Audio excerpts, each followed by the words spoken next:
मंडी बहाउद्दीन से रिपोर्ट शामिल करते हैं। फालिया पोस्ट मंडी फैज़ अहमद तारड़ साहब के साहबजादे की दावत वलीमा बड़ा सियासी इकट्ठ बन गई। जिला भर से पाकिस्तान मुस्लिम लीग नून के सीनियर ओहदेदारान, कारकुनान समेत सियासी, समाजी, सहाफ़ी शख्सियात ने कसीर तादाद में शिरकत की।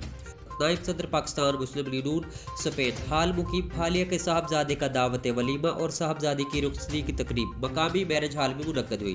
जिसमें रहनुमा पाकिस्तान मुस्लिम लीग नून चौधरी मुख्तार अहमद बहावल का, साबिक MPA तारिक याकूब रजवी, सदर Pakistan Muslim League Noon youth wing PP बैंसठ Chaudhry Mohammad Raza Khan Gujjar, coordinator Pakistan Muslim League Noon NA85 chairman UC Chiliyanwala Chaudhry Mohammad Zulqarnain, साबिक वफाकी वजीर मुमताज़ अहमद तारड़, चौधरी नाजिम हुसैन धदरा, नाजिम हुसैन तारड़, इरफान गोंदन छबुआना, अफजाल अहमद भट्टी, साबिक MPA, जिलाई सदर PP आसफ बशीर भागट, राना अकमल ज़िया, नवाब मुदस्सर बोसाल, चौधरी सिकंदर गोंदल, मोहम्मद इरफान यासीन, फैसल गोंदल, अखलाक अहमद तारड़, चौधरी हसनैन तारड़, मिर्ज़ा कैसर अजहर इकबाल, खुरम अत्तारी, इफ्तिखार अहमद तारड़, सफदर विरक, उमर अयूब भट्ट, एडवोकेट मलक गुलाम अब्बास समेत जिला भर से हर मकतबा फ़िक्र के लोगों ने कसीर तादाद में शिरकत की।